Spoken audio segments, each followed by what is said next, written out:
Hello, and welcome back to the Calm and Connected podcast. I'm your host, Janine Halloran, and on today's podcast, I get a chance to speak with Kim Feeney, who is a licensed independent social worker and registered play therapist supervisor in Davenport, Iowa.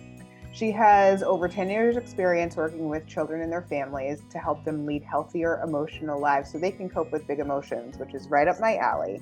So on our podcast today, we talk about how the importance of play and connection really relates to helping kids with their emotions and build all sorts of skills, including social skills.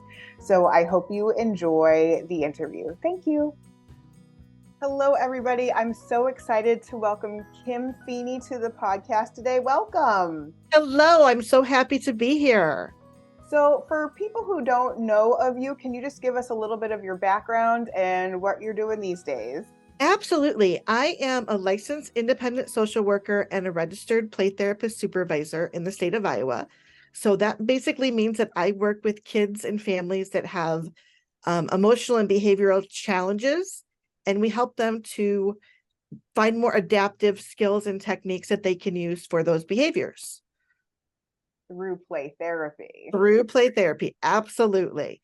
Yes, play is the child's language, and that's what we use. Oh my gosh, you were speaking my language talking about play. We were just talking off before we started recording about Stuart Brown's great work, all about play. And there's so many great books out there about play. So I'd love to hear from you a little bit more about the importance of play and why play matters so much. Of course, play, like I said, it's the child's language. It's how they work through problems. It's how they find issues. It's how they discover new things. It's what a conversation is for adults with their best friend when we're problem solving or venting or whatever. That's what play is to a child. It allows them to work through their things, their issues, their emotions, their feelings, their thoughts. And it's wonderful because it provides social skills. It provides, like I said, emotion management, anger management, all the things. And play is just so incredibly rich for children. Yeah, absolutely. And self-regulation, that's something that people don't actually think too much about. The self-regulation piece, when you're playing, you have to learn to sort of manage your own self to have the play continue. So if you are both fighting over what you want to be, like everybody wants to be a car mechanic, well, if you want to keep playing, somebody has to learn how to, you have to learn to regulate your own desires, your own wishes, your own big feelings to be able to continue playing car mechanic and figure out who's going to do what role. So I love all the studies that are out there around play and the amazing power it has to build social and emotional skills and to build all these things that we're always trying to work on with our students and with our kids, right? And it just seems so like, oh, well, you could just play. Oh my goodness, how incredible is that? Exactly. It sounds easy, and it really is that easy. Like I teach parents how to have special playtimes at home with their kids. Even if it's just 10 to 15 minutes a day where they're allowing that kid to lead and pick what they're going to be. And the parent just kind of follows the child's lead and encourages the play and really taps into that inner child and goes back to that, what it's like to be a kid and that imaginative and that creativity. And that builds such great connections with the kids and just facilitates that relationship so much more. Yeah. So if a parent wanted to have that special playtime at home with their kids, what would you recommend how to even like set that up? Yeah, I recommend like getting like a big quilt or blanket, and that's kind of like your boundaries. And then you have a box of special playtime toys, and it can be even just stuff from the Dollar Tree, like a doctor kit and a set of dishes and some food or some army men, Play-Doh. Like $10 at the Dollar Tree can get you a whole kit of stuff. So it doesn't have to be expensive. And then these are just your special toys.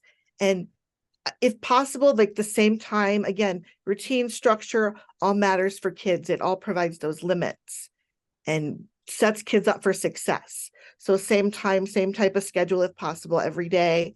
And like I said, the parent just gets in and you get messy with the kids. You get to be creative and imaginative. And like I said, follow the child's lead. So we do a lot of like reflecting statements. Like, I noticed you feel happy. You can reflect either the child or the toy. So you can go both ways with that.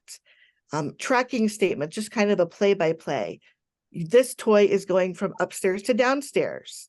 That's following the child's lead. So, and then of course, just paraphrasing what the child says to validate what the child is saying to you. What I hear you're saying is that you want to color with the yellow marker instead of the green marker today. And then again, that just reflects that we see and we hear the child and validates them for being who they are. And when you have parents implement this sort of special playtime where they're really letting the child lead, it sounds very open-ended in terms of play. Like it's not where you're necessarily going and building like a particular Lego set to continue to make the Darth Vader star or whatever, the Death Star, Yeah. but you're going ahead and you're like letting it be open-ended, all the like good practical play ideas, lots of, dramatic play, social play, that kind of thing. So what have you noticed? What has been reported back to you about what they've seen that's been different when they've implemented this kind of fun playtime together? Yeah. Like I said before, it strengthens that relationship. So when there is a power struggle or a conflict, whether it's the kid doesn't want to go to bed or take a shower, they're more inclined to follow what the parent wants because they have built that relationship. They've established that level of trust and they've had their time to be in charge. And now it's the parent's time to be in charge. It's what we call an egalitarian relationship where it's shared power, and allowing kids to have age appropriate power can allow them they want to do more things for the parent because that relationship is based on that same level of trust. And yes, there is a hierarchical relationship in parent-child. I'm not saying that doesn't exist. However, the more that you're willing to give to your child, the more they're willing to give to you. So it makes those battles dissipate a little easier and a little less explosive. Yeah, absolutely.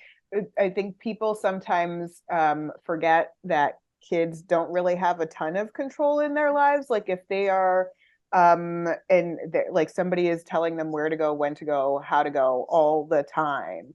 And like at school and at home, and to give them an opportunity for them to be in charge, for them to be the one who is saying something, who is leading the play, maybe allowing them to pick what you're having for dinner, like giving as much as you can, allow them to have some control. It feels better for them. And they'll learn that self-control over time as well, like where they're the ones who are in charge of themselves. That's what the whole goal of parenting is, right? We want to raise kids who can control themselves, who can manage themselves, who can handle everything. And in order for them to do that, we have to allow them to have that time to practice that. Yes. And by having the special playtime and allowing them that time to be in charge, you'll start to see how they regulate themselves through the play, how they start to solve problems, how they communicate to you their wants and needs through the play. And just learning that, or kind of relearning, because it's something we already know how to do, but relearning the child's language, it again just strengthens that connection so much.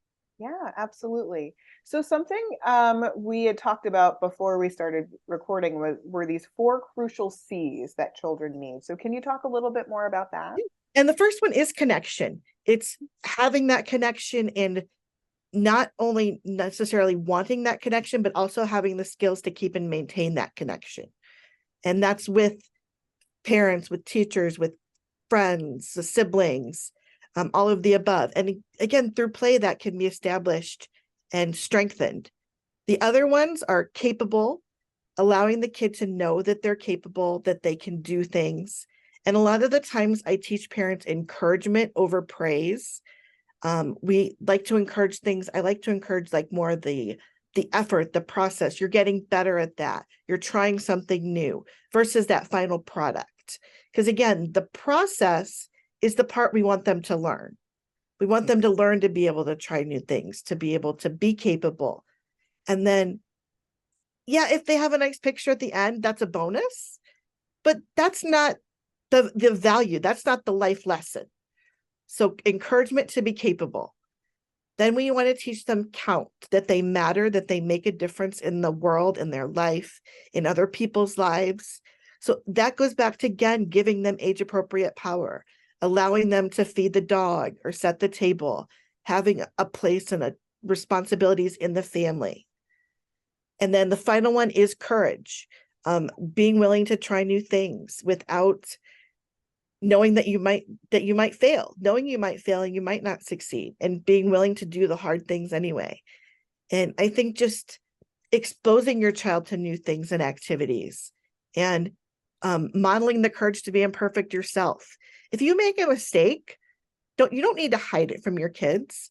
Be like, oops, I burned my new recipe and we're going to order pizza for tonight, because that's life and that's what happens. And modeling that and showing our kids that it's okay and life goes on will help them to build some of that courage. Yes. And that's resilience, right?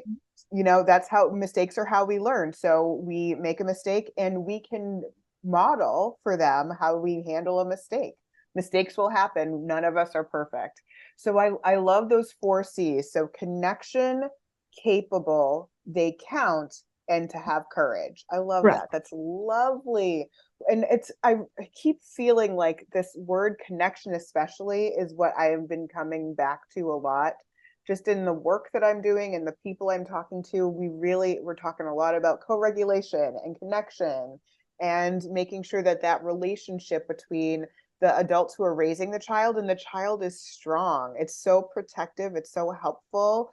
It's such a protective factor as kids grow up in terms of their mental health. So I love that this is part of the work that you're focusing on too, where you're really helping parents make those connections with their kids. Yeah. And that's the first step that I do in the play therapy room as well, is to build that connection and that relationship with the child. Because with some kids, we get into some deep stuff. We do some deep work through the play. Some kids have trauma. Some kids have been through just different transitions in their life, or grief and loss and things like that. And to be vulnerable with me, to do that, I have to have that relationship and that connection with the child. Oh, isn't it true? You can't do that work unless you have the connection. In order for a child to feel comfortable to be vulnerable, you have to be connected. Yes. Otherwise, they won't do it. And that's fine. They shouldn't. They shouldn't just be Exactly. vulnerable to anybody. They shouldn't just open up to anybody. You should have a connection with somebody. That's smart. Yeah. That's good for them. Again, there's those life skills. Yeah, absolutely. So something that has come up a few times is this idea of how can we build empathy, especially when it comes to sibling relationships, siblings, peers. It is a challenge. How can we build those empathy strengthening muscles for our children? I start building empathy in kids, even my littles, my 3-year-olds that come into the playroom. We'll be talking about a story or a video, and I'll pause the story or the video and be like, I wonder what Jack is feeling in the story. And we'll talk about it. And then we'll read a few more pages. And then I'm curious what Jack's feeling now. And I've got, of course, in my playroom, different feelings, posters and charts and things, tools they can use to help identify the different feelings. So just modeling that in the stories and the videos that we watch every day and that we read every day. And then again, being the model yourself, being willing to narrate things. I'm feeling really frustrated. I can't get this lid off the jar. I wonder what I can do. And then again, modeling that regulation. I'm going to take a few deep breaths and I'm going to ask Dad for some help. Again, when kids see us do it, they learn so much. But us being willing to name our feelings, even the negative and the troublesome ones. And then, of course, validating the kids' feelings, showing them that they matter, that they count. And just, again, naming it to taming it goes so far in having that child to recognize the sensations and things they're feeling. So that if you've got two siblings that are fighting, reflect both feelings back. Allow the child to, or both children to hear from the parent or the caregiver what each child might be feeling. And if they realize, oh, my brother or sister is feeling similar to what I'm feeling about this, that we can't both be the car mechanic, then okay, maybe we can share it, or I'll be the car mechanic first and then I'll let them have a turn. And they can problem solve it that way. Yeah. And the thing is, it's not beautiful and organized and pretty when you do it, right? It is Right. messy. Life is messy. And so when we teach kids how to interact with one another, how to empathize with one another, how to recognize feelings in both themselves and other people, it's tricky. It's messy. And it's not going to be like organized and beautiful, and they're not going to get it 100% all the time. And that's okay. Everything can be a teachable moment. When things don't go well, sometimes it's easier to teach. Like when you know what not to do, it's suddenly so much easier to be like, okay, so that's where we went wrong, and that is okay. So let's figure out what to do better next time. Going back to modeling that courage to be imperfect. Yep. And yeah, it, like you said, it's not going to go perfect every time, but the more that the kids do it, the more you're going to build that muscle and that skill. Yeah, absolutely. Is there anything else? We're about to get started on our wrap up, but is there anything else that you wanted our audience to know? One last little nugget of wisdom that you'd like to share? Well, based off of empathy, I did write a book about empathy, Emily's Emotional Empathy, and I can give you the website that you can link if people are interested. It's just a book that teaches, it's about a story of two friends who do get in a fight and how they kind of work through it, leaning on each other's emotional, or learning about each other's emotional regulation and what they're feeling. So yeah. Oh, that's a wonderful idea, because how common is that problem in childhood when you have a Right. fight with a friend and you really don't understand their point of view? Yes. So that's a super helpful thing to be able to narrate in a book form for kids, so they understand, like, this is a normal part of just like living, and this is how you can understand what your friend is going through, and this is how you can communicate what you're feeling as well. Oh, that's wonderful. Thank Um, you. so the question I always ask my guests is, how do you rest and relax and recharge? What are your coping skills? So I'd love to hear about yours, Kim. Absolutely. Like between sessions, because like I said, I do have some tough sessions. I like to walk or meditate or drink water, just to kind of, even just 5 minutes in between each session, just to recharge and get myself set up to be my best for that next kiddo. And then at the end of the day, sleep is number one on my list because it's so important for health and self-care. So I prioritize my sleep immensely. And then my weekends, I do play. I have fun. I play tennis. I play volleyball. I go to like trivia nights with my friends, social activities, tons of things like that. And then I would say to set myself up every morning. See, I kind of can put it in throughout the day. I like give myself a pep talk to start the day. What is my best self going to be like? And it helps me improve my count and my capable. And I just get myself set right for the day by giving myself a little like 2-3 minute pep talk. So it sounds like you have like a whole like self-care coping skills routine that you do, I which I think, do. which, you know what, I want to just reflect on this for families and for the adults, because what's happening is you're doing what you need to do in the time that you can do it. So in between sessions, sometimes, like, I know for me, like sometimes my sessions are back to back, right? Yeah. So I go and I have one child, and then I have like a little bit of a break, and then I got another one, right? So I sometimes, you have like moments to breathe, right? Yeah. Moments. And so you do something intentionally at that point to help reset yourself to go into the next thing. But you do more things when you have more time. So at nighttime, you're setting yourself up so you can get the proper amount of rest. Mhm. And then on the weekends, when you have a lot of time to play, you play. To And play. that is exactly what we need to be thoughtful about.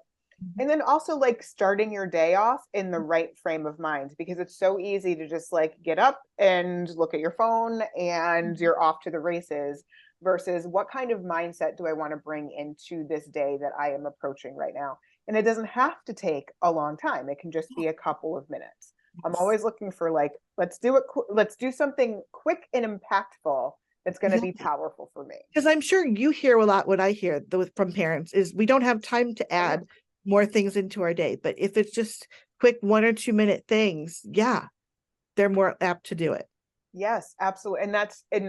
And it can be energizing and restful and recharging to do something, even if it's for that 1 minute. Now, is it enough all the time to do that? No, you're going to need longer periods of time, but you have to recognize, okay, I can't do that now because I don't have it. I don't have it. But when I do have it, let me make sure that I am being thoughtful and careful about how I'm making sure that I'm taking care of myself. So I appreciate hearing about all of the different ways that you take care of yourself, Kim. And I am so thankful that you were able to come onto the podcast today. Thank you. It was wonderful having a conversation with you. And for everybody else, thank you so much for listening. If you like this podcast, please feel free to share it with your friends and colleagues, or give us a rating and review wherever you listen. And one last thing, don't forget about yourself. Take a few minutes, have a little fun, and have an awesome day.